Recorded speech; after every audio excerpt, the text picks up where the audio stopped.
YouTube. Got a couple more pieces in, still waiting on a couple more boxes. Basically today we have the window switch for the Grand Prix. Rock Auto. I got the passenger side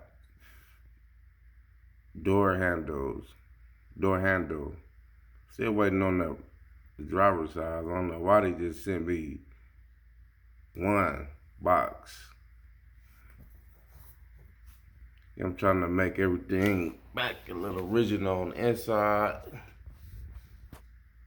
Man, this weekend I'll be hopefully starting the body work on that, and looking towards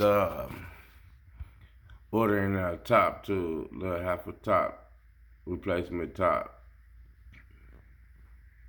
That's all I got. YouTube, and also I'm trying to hurry up with this Grand Prix so I can start on that 87 square body. Y'all stay tuned.